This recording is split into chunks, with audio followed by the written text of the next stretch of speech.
हाय दोस्त, this is Neeraj Sharma and welcome to my new video. जैसा कि पार्टनरशिप का एक सीरीज चल रहा है जिसमें हम लोग वीडियो नंबर 4 तक हम लोग कवर कर चुके हैं और उन सभी वीडियो में मैंने पूरा का पूरा प्रयास किया है कि आपको कहीं भी डाउट ना रहे। मैंने बहुत अच्छी तरह समझाने का प्रयास किया है, ठीक है। और जो भी समझने में डाउट हो, अगर समझ में आपको नहीं आ रहा है तो प्लीज़ आप कमेंट में बता सकते हैं, ठीक है। जो भी अगर परेशानी है मेरे वीडियो से रिलेटेड तो प्लीज़ आप कमेंट में बता सकते हैं ताकि उसको मैं इम्प्रूव कर सकूं आपके लिए, ठीक है। तो ये पार्टनरशिप का 5th वीडियो है। पार्टनरशिप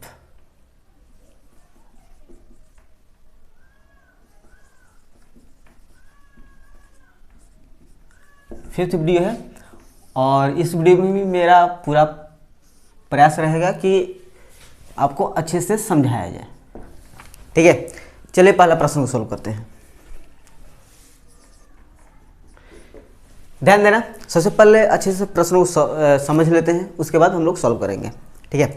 चलिए, प्रश्न का कहना है कि एक व्यक्ति को कुल धन का 3/8 भाग मिला, ठीक है। टोटल धन है उसका 3/8 भाग उसको मिला तथा उसके साझेदार को शेष धन का 3/8 भाग मिला।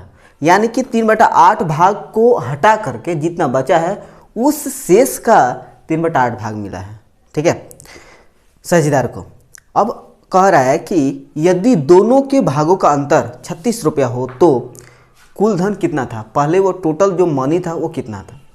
चलिए एकदम अच्छे से सॉल्व करेंगे। कुल धन था, ठीक है, टोटल धन तो पता नहीं है, तो इसको कितना मिला है 3/8 भाग, 3/8 भाग, ठीक। अब कह रहा है कहता था उसके साझेदार को, इसको ले लेते हैं कि फर्स्ट वाला है और ये आपका सेकंड वाला है। सेकंड वाले को शेष का 3/8 भाग मिला। शेष तो पता नहीं है तो इसका 3/8 भाग मिला है, ठीक। तो इस तरह से दोनों के भागों का अंतर कितना है 36 रुपया।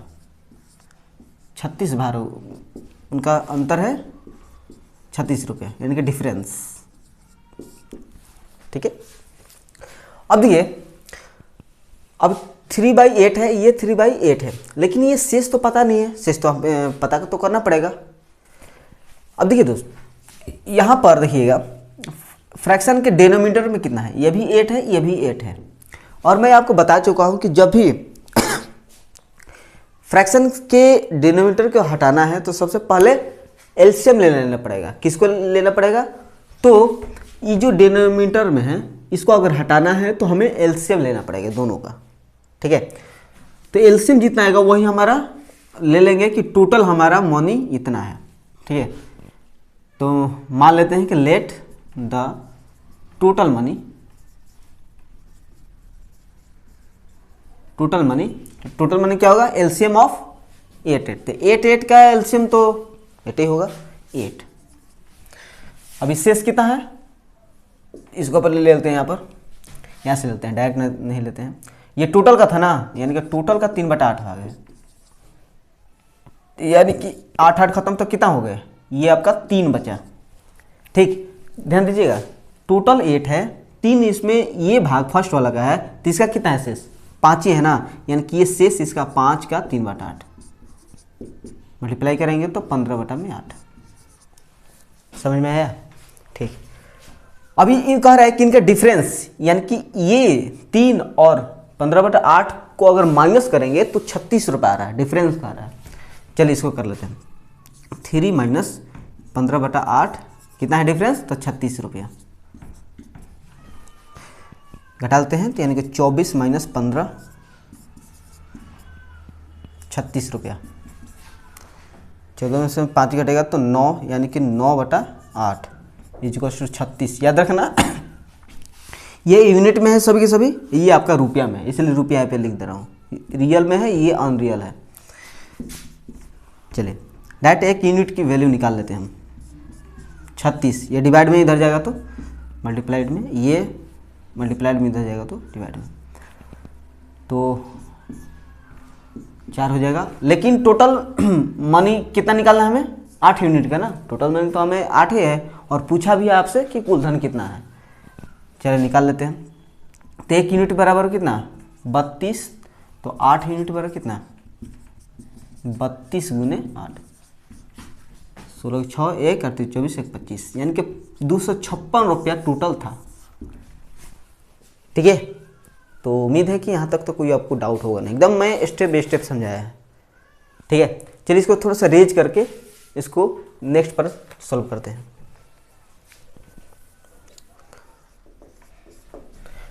चलिए ध्यान देना दोस्त, यह प्रश्न का कहना है कि ए, बी और सी एक कंपनी में हिस्सेदार है। ठीक है, किसी एक वर्ष में ए को लाभ का 1/3 भाग मिला, ठीक, बी को 1/4 भाग मिला और सी को 5,000 रुपया मिला। ठीक है, यानी कि ए और बी को फ्रैक्शन में मिल रहा है, लेकिन सी को एक रियल वैल्यू मिल रहा है 5,000 रुपया। ध्यान देना इस पॉइंट पर। आगे कह रहा है तब ए को लाभ के फलस्वरूप कितने रुपए मिले, यानी कि ए को कितने रुपए मिले थे वो बताना है आपको। चलिए बहुत ही अच्छी प्रश्न है। देखिए, एक है ए, दूसरा है बी, तीसरा है आपका सी।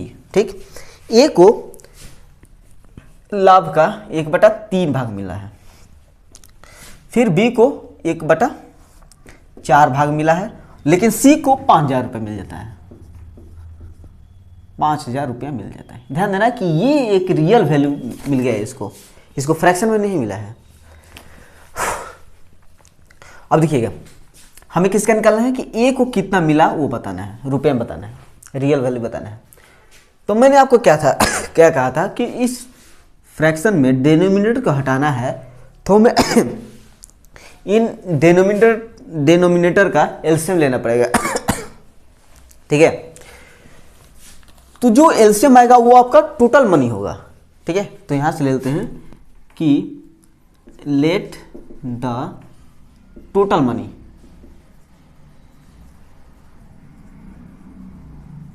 टोटल मनी, तो टोटल मनी क्या कैसे निकलेगा, 3 और 4 का एलसीएम, इसको लिख लेते हैं, एलसीएम ऑफ 3 और 4 का कितना होगा, 12 हो जाएगा ना। यानी कि हमने माना कि कुल मनी 12 रुपया है, 12 यूनिट है, रुपये नहीं। तो ये 1/3 कितना है, तो टोटल का है ना, यहां से लिखते हैं टोटल का है ना ये, यानी कि 12, ये भी टोटल का 1/4 है ना, तो इसको कटाते हैं, देखते हैं कितना आ रहा है, 3 4, यानी कि टोटल 12 था, उसमें से ए ने ले लिया 4 और बी ने कितना लिया है, देख लेते हैं, 4 3 12, और बी ने ले लिया 3, तो बचा कितना, टोटल 12 था और दोनों ने 4 और 3 ले लिया, तो बचा कितना, तो 12 में से 7 घटेगा तो 5 ही ना बचा, यानी कि 5 भाग ये आपका सी ने लिया है, 5 भाग, यानी कि 5 यूनिट रियल में कितना दिया है, 5,000 रुपया, 5,000, 1 यूनिट में कितना, 1,000, तो किसका पूछा है, ए का, तो ये कितना है, तो इसका 4 ना, तो यानी कि 4 यूनिट कितना हो जाएगा, 4,000, यानी कि ए को कितना मिलेगा, 4,000 रुपये मिल जाएगा इनका हिस्सा। ठीक है, ये बहुत ही आसान क्वेश्चन था।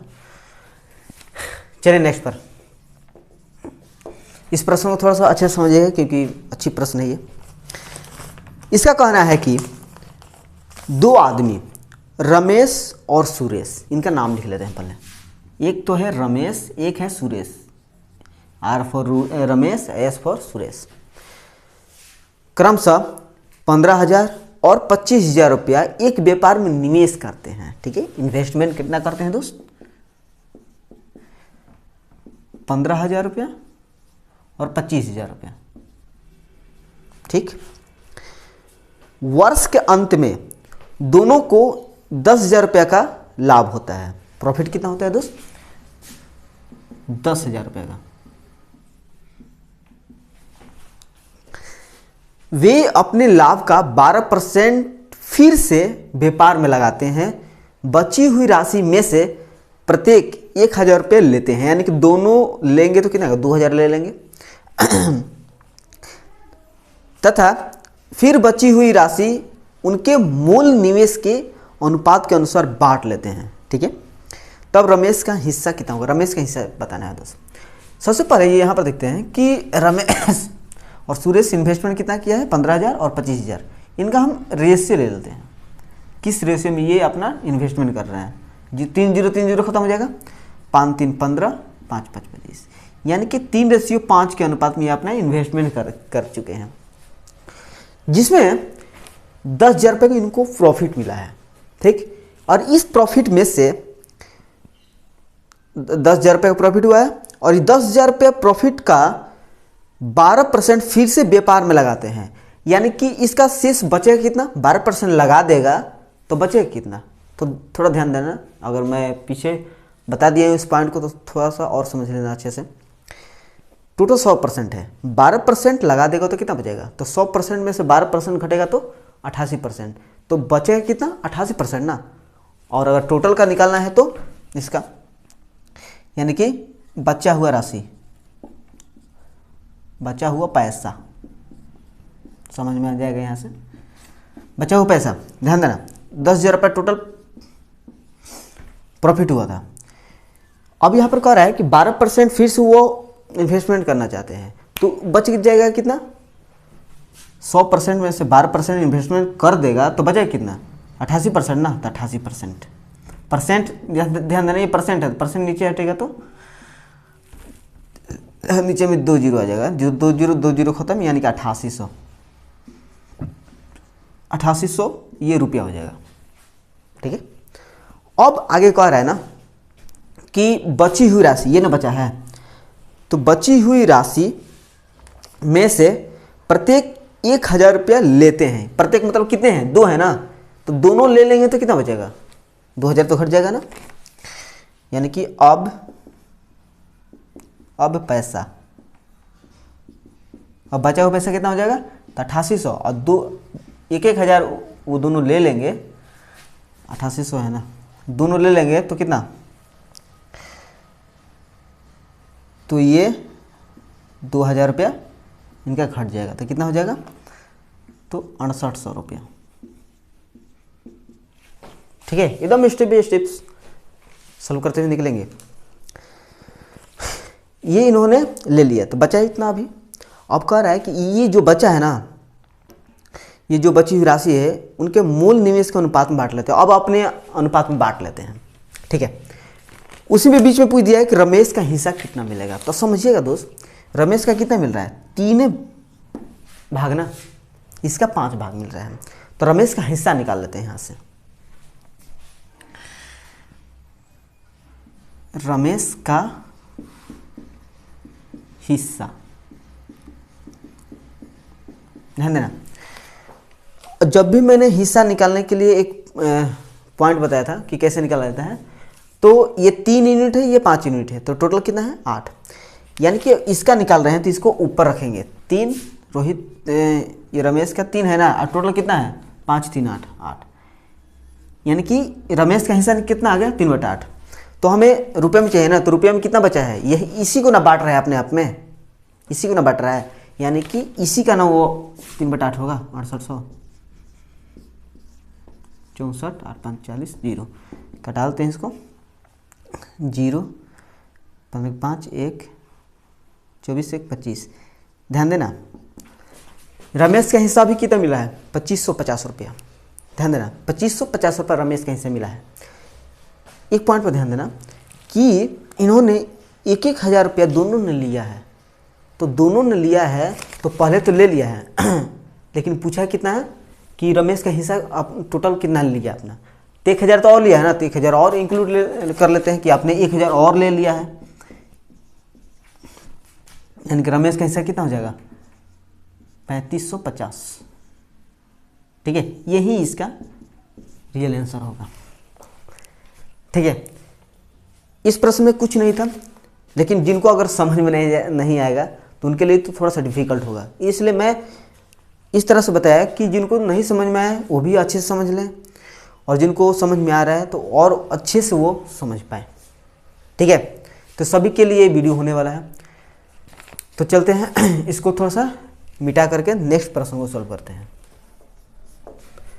ध्यान देना दोस्त, इस प्रश्न का कहना है कि एक व्यक्ति 3 विभिन्न योजनाओं में 6 वर्ष, 10 वर्ष और 12 वर्ष के लिए क्रमशः 10%, 12% और 15% की दर पर धन निवेश करता है। प्रत्येक योजना की अवधि पूरी होने पर उसे समान राशि मिलती है। उसके निवेशों का अनुपात क्या थे, यानी उन्होंने किस रेशियो में इन्वेस्टमेंट किए थे वो आपका बताना है कितना होगा। चलिए, सबसे पहले तो 3 योजना है, तो इस योजना को हम मान लेते हैं कि एक एक्स योजना था और दूसरा वाई था और तीसरा जेड था। ठीक है, यानी कि एक्स रुपये लगाया था, दूसरा ने वाई रुपये लगाया था और तीसरा ने जेड रुपये लगाया था। तो यहाँ पर आर लिख लेते हैं, रुपया है,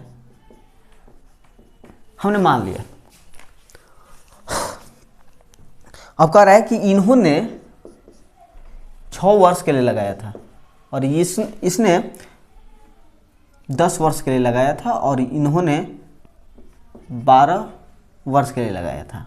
ठीक, और किस रेट से? 10% के 10% से 100 रुपये लगाया था। ठीक है, रेट जो है ये 10% के हिसाब से और ये 12% के हिसाब से और ये 15% के हिसाब से रेट लगाया था। ठीक है, तो प्रत्येक योजना की अवधि पूरी होने पर, यानी कि तीनों अगर योजना खत्म हो जाते हैं जितने समय के लगाए थे, तो उन्हें समान राशि मिलते हैं। अगर इसको 10 रुपये मिल रहा है तो इसको भी 10 रुपये, इसको भी 10 रुपये मिलते हैं। तो उस स्थिति में इन्होंने कितना इन्वेस्टमेंट किया तो उनका रेशियो बताना है। चल थोड़ा ध्यान देना, 100 रुपये लगाया और 10% के हिसाब से, तो 1 से गुने 10% हो जाएगा ना। सबसे पहले तो रेशियो ले लेते हैं यहाँ पर, ताकि जो कटने वाला है कट जाए। ध्यान देना, ये कट जाएगा, 2 3 6 2 5 10 2 6 12। इसमें तो कोई कटने वाला है नहीं, डायरेक्ट हम मल्टीप्लाई करते हैं। 100 रुपये लगाया था ना, और 3 साल के लिए और 10% से, तो डायरेक्ट हम मल्टीप्लाई कर लेते हैं, तो परसेंट भी काट लेते हैं यहाँ से, तो 30x और ये 12 60 वाई और ये 5 90 जेड हो जाएगा ना। ये जेड रुपये लगाया था। अब ये कह रहा है कि जो इनका प्रॉफिट हो रहा है ना, वो समान राशि में अपने बांट लेते हैं, यानी कि ये तीनों के तीनों बराबर हो जाएंगे। तो जो कट रहा है कटा सकते हैं। तो देखिए दोस्त, तीनों के अंत में 0 है, तो 0 0 हटा देते हैं। अब हमें XYZ निकालना है। XYZ क्यों निकालना है?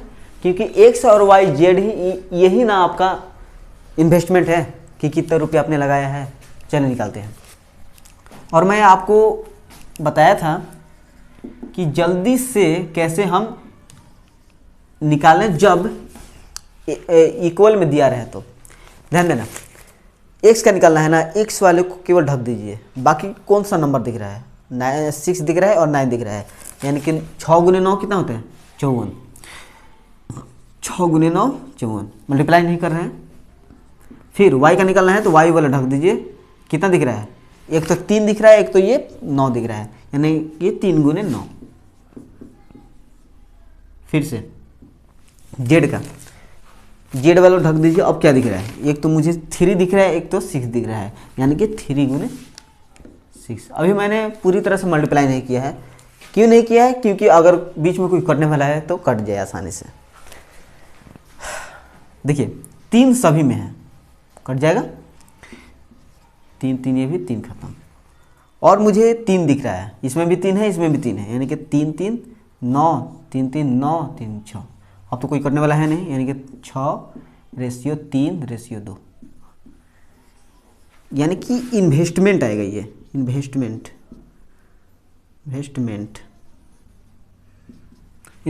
का एरिया से निकल गया आपका। ठीक है, तो मुझे उम्मीद है कि यहाँ तक तो कोई आपको डाउट होगा नहीं। चलिए इसको मिटा करके नेक्स्ट पे चलते हैं जल्दी से। चलिए ध्यान देना यह प्रश्न कह रहा है कि P, Q तथा R एक व्यापार में क्रमशः 1/2 रेशियो 1/3 रेशियो 1/12 के अनुपात में निवेश करते हैं। 1,21,000 रुपये के कुल लाभ में से Q का हिस्सा कितना होगा? चलिए, P, Q और R व्यापारी हैं। इन्होंने इन्वेस्टमेंट जो किया है वो 1/2, 1/3, 1/12 के अनुपात में किया है। ठीक है, ये आपका इन्वेस्टमेंट किया है। और टोटल इनका प्रॉफिट कितना हो रहा है, तो 1,21,000, यानी कि प्रॉफिट इनका 1,21,000 रुपया का हो रहा है। ठीक, तो कुल लाभ में से क्यू का हिस्सा कितना होगा? बहुत ही आसान प्रश्न दोस्त। अगर आपसे ये प्रश्न सॉल्व हो रहा है तो प्लीज़ आप सॉल्व कीजिए, भले ही थोड़े समय के लिए वीडियो को पॉज कर दीजिए। ठीक है, अपना दिमाग जरूर लगाइएगा किसी भी प्रश्न में। ठीक है, चलिए, अगर सॉल्व हो गया है तो ठीक है, देख लीजिए, नहीं हुआ है तो प्रयास करिए। सबसे पहले मैंने क्या कहा था कि अगर ये फ्रैक्शन में दिया रहा है तो उन फ्रैक्शन का डिनोमिनेटर को ख़त्म करना है, यानी कि हटाना है। तो कैसे हटाएंगे? तो इनको हम एलसीएम ले लेंगे। ठीक है, तो एलसीएम देखिए, 2, 3, 12 का एलसीएम कितना होगा? एलसीएम ऑफ 2, 3 और ये 12 का, इनका एलसीएम तो 12 ही होगा ना। ठीक है, चलिए 12, ये भी 12, ये भी 12, ये टोटल ही कितना है कि 2, 6, 3, 4, यानी कि 6:4:1। हाँ, समझिएगा, ये टोटल प्रॉफिट है, ये भी तो प्रॉफिट होगा ना। लास्ट में जब लास्ट में जो रिजल्ट आ रहा है तो टाइम को लेकर ही करेगा ना, तो ये आपका इन्वेस्टमेंट नहीं रह पाएगा, आपका ये प्रॉफिट हो जाएगा। ठीक है, तो किसका पूछा है? क्यू का। तो क्यू का कितना है? 4 है, तो क्यू का हिस्सा निकालते हैं। क्यू का हिस्सा 4 है, टोटल डिवाइड में होगा ना, 6, 4, 10 के 11, 11 किसका होगा? तो 1,21,000 का न बांटेगा अपने आप में, 1,21,000, 11 यानी कि 11,000, 11,000 गुने 4 तो 44,000, 44,000 रुपया मिल जाएगा इनको, तो क्यू को। ठीक है, चलिए नेक्स्ट प्रश्न पे चलते हैं। ध्यान देना, ये थोड़ा सा बड़ा प्रश्न है, लेकिन इस प्रश्न में कुछ नहीं है, केवल ध्यान दीजिएगा तो कुछ नहीं है, अगर ध्यान नहीं दीजिएगा तो नहीं सॉल्व हो पाएगा। चलिए समझते हैं। 2 व्यापारियों ए और बी ने 5:8 के अनुपात में कारोबार में निवेश किया। चलिए इसको लिख लेते हैं पहले। ए है और बी है, 5:8 के अनुपात में इन्होंने इन्वेस्टमेंट किया। ठीक, उन्होंने व्यवसाय के कमाए गए लाभ में 30% धनराशि का पुनर्निवेश करने का निर्णय लिया। ध्यान देना, जितना इन ए और बी को प्रॉफिट हो रहा है, उन प्रॉफिट में से 30% क्या किए कि फिर से इन्वेस्टमेंट करेंगे। ठीक है ना, बचाएंगे नहीं, फिर से इन्वेस्टमेंट करेंगे। तो 30% अगर फिर से इन्वेस्टमेंट करेंगे तो बचेगा कितना? 70% ना। टोटल 100% होता है, 30% फिर से करेंगे तो 70% बचेगा ना, यानी कि बचा हुआ प्रॉफिट, बचा हुआ पी लिख लेते हैं, कितना हो जाएगा? तो 70%। ठीक है, एकदम पॉइंट टू पॉइंट समझते हुए चलेंगे। शेष लाभ उन्होंने स्वयं के बीच वितरित कर लिया। शेष लाभ यानी कि 70% को अपने आप में ही बांट लिए। ठीक, अगर लाभ में ए का शेयर 87,000 रुपया था, ए का शेयर अकेला ए ने 87,500 रुपये मैंने दिए थे, तो उस कारोबार में कितना लाभ हुआ, यानी कि टोटल प्रॉफिट कितना हुआ वो आपको बताना है। बहुत अच्छी प्रश्न है दोस्त, चलिए समझते हैं। शेष लाभ ये है ना। ठीक, इसी 70% को अपने आप में बांटा है। सबसे पहले तो ये कितना लगाया था? 87,500 रुपया, यानी कि 5 यूनिट। रियल में कितना? 87,500 रुपये लगाया था ना, यानी कि 1 यूनिट पर अब कितना? 87,500, ये 500 होगा ना, 5 से डिवाइड कराते हैं। ठीक, तो हमें टोटल चाहिए ना, टोटल मनी कितना है? टोटल कितना है? 5, 8, 8, 13 यानी कि टोटल मिलाकर के 13 यूनिट इन्होंने इन्वेस्टमेंट किया है। तो 1 यूनिट पर इतना, तो 13 यूनिट पर कितना निकाल लेते हैं दोस्त। 87,500 और 13 लिए हैं तो 13 से मल्टीप्लाई भी होगा। अभी यहाँ तक मैंने डिवाइड किसी को नहीं किया है, ये कहते मैंने लिख दिया, ठीक है। यहाँ तक क्लियर है? ये आपका टोटल है, ठीक है, आपका टोटल मनी निकल गया, टोटल निकल गया। अब ये 70% जो है ना, ये टोटली में ना डिवाइड किया गया है 70% को ना, यानी कि 70% टोटल है, ये भी टोटल है, ये भी टोटल है, तो 70% इज इक्वल्स टू 87,500 डिवाइड में कितना है 5 है, इंटू में 13, तो 70% पर इतना, तो 1% पर कितना 70 से ये मल्टीप्लाई में इधर जाएगा तो डिवाइड में चला जाएगा, यानी कि अभी कटा लेते हैं इसको, नहीं तो अधिक तामझाम हो जाएगा। 5 1 5 5 7 35 2 5 5 25, यानी कितना हो जाएगा, ठीक। अभी इसको मल्टीप्लाई नहीं कर रहे हैं क्योंकि उसमें टाइम लगेगा। अब 17,500 है, उन्हें में 13, 1% निकाल रहे हैं तो 70 से यहाँ पर डिवाइड हो जाएगा, सॉरी 70 है ना, 0 7 में 14 3 7 5 35 250 हो गया, कटाने कटाए तो, यानी कि 250 गुने 13 कर लेते हैं जल्दी से। 5 3 15 5 1 कैरी, और ये अंदर वाला 5 और ये 6, 11 को 12 को 2 1 और 2 1 3, ये हो गया इसका 325 पे की 0, इतना हुआ। ये आपका 1% का निकला, इतना रुपया, ठीक है। इसको मैंने ट्रिक से मल्टीप्लाई किया है, और अगर आप समझना चाहते हो कि वो ट्रिक क्या है, 2 डिजिट को कैसे हम जल्दी से कम समय में मल्टीप्लाई करें, तो आप मेरे इस चैनल को सब्सक्राइब करके उसमें आप देखिएगा कि 2 डिजिट का हमने कैसे मल्टीप्लाई किया जाता है, उसमें हमने अपलोड किया हुआ है मैंने, तो उसको जाकर देख सकते हैं आप, ठीक है। बहुत ही कम समय में आप उसको मल्टीप्लाई कर सकते हो, लेकिन हाँ थोड़ा सा अभ्यास होना चाहिए तभी हो पाएगा। तो 1% का निकला, तो टोटल निकालना है तो कैसे निकलेगा, तो 100% को हम टोटल कहते हैं, यानी कि 100% निकाल लेते हैं। 100% यानी 1% इतना, तो 100% में कितना, तो केवल इसमें 2 जीरो और लगाना है, यानी कि 3,25,000 रुपया इनका हो जाएगा टोटल, ठीक है। यानी कि टोटल इनको जो प्रॉफिट हुआ था 3,25,000 रुपया लगाए थे इन्होंने, क्लियर है। चलिए इसको रेज करके नेक्स्ट पे चलते हैं। बहुत अच्छी प्रश्न दोस्त, ठीक है। चलिए समझना, इसका कहना है कि ए बी और सी ने 2:3:5 के अनुपात में पूंजी लगाकर एक व्यवसाय शुरू किया। चलिए इसको लिख लेते हैं। ए है, बी है और ये आपका सी है, थोड़ा सा दूर दूर पर लिखते हैं। ये 2 यूनिट लगाए, ये 3 यूनिट लगाए, ये 5 यूनिट लगाए अपना, ठीक। आगे कह रहा है कि व्यवसाय शुरू करने के 4 महीना बाद ए अपनी पूंजी 50% बढ़ा देता है, यानी ध्यान देना 50% बढ़ा देता है। टोटल परसेंट कितना होता है 100%, उसमें 50% बढ़ाएगा तो कितना होगा 150% हो जाएगा बढ़ने के बाद, ठीक।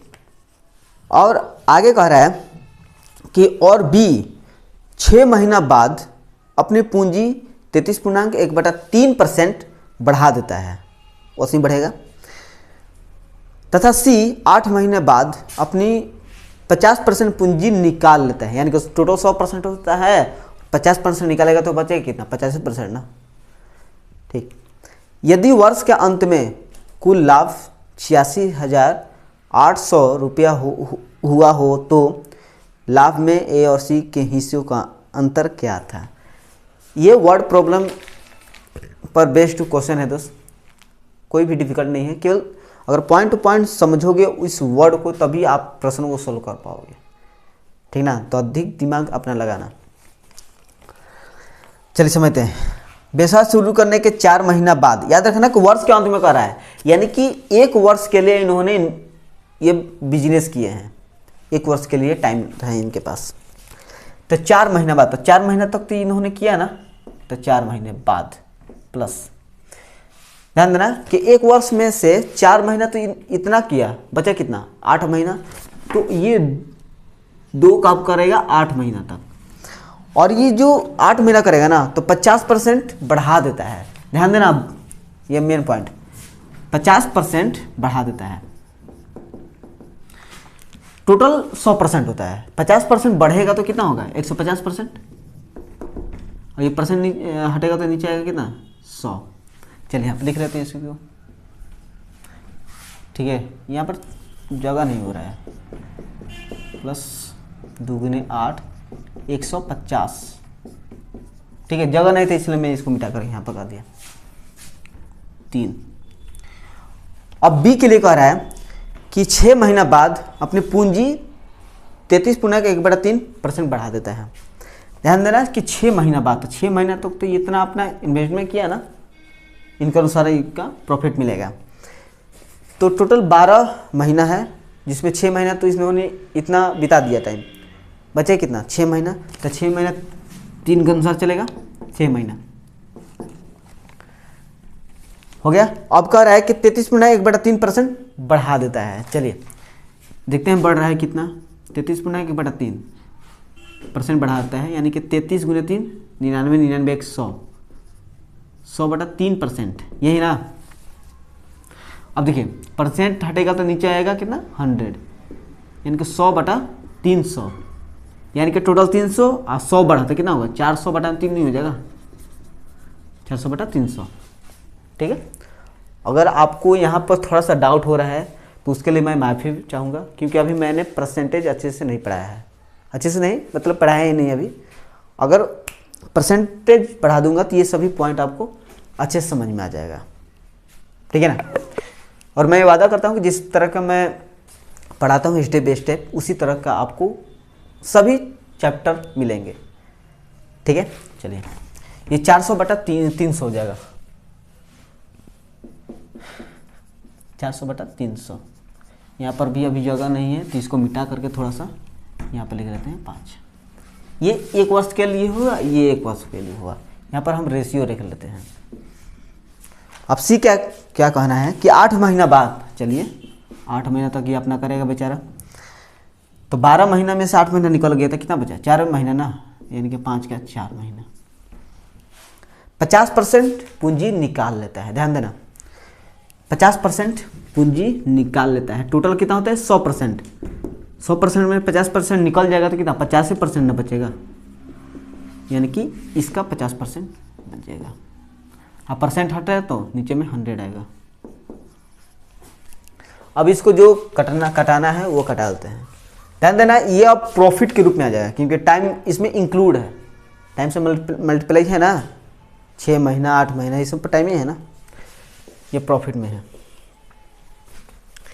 चलिए इसको कटा लेते हैं जो कट रहा है।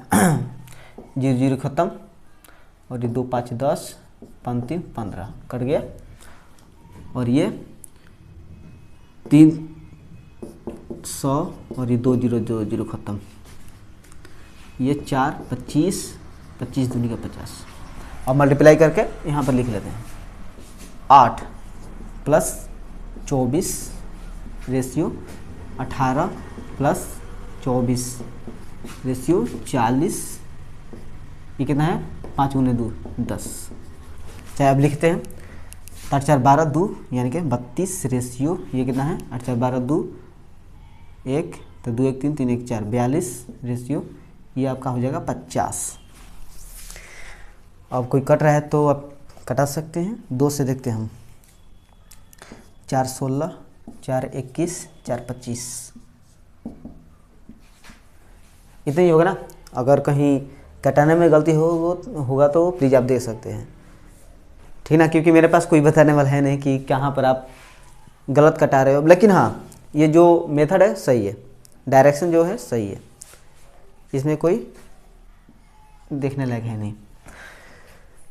आप समझते हैं जो क्वेश्चन का जो कहना था ना कि वर्ष के अंत में कुल लाभ 86,800 रुपये हुआ है, तो ए और सी कि हिस्सों का अंतर ए और सी कौन है, ये ए है और सी है, इनके हिस्सों का अंतर कितना होगा, तब 25 में से 16 घटेगा तो 9 होगा ना।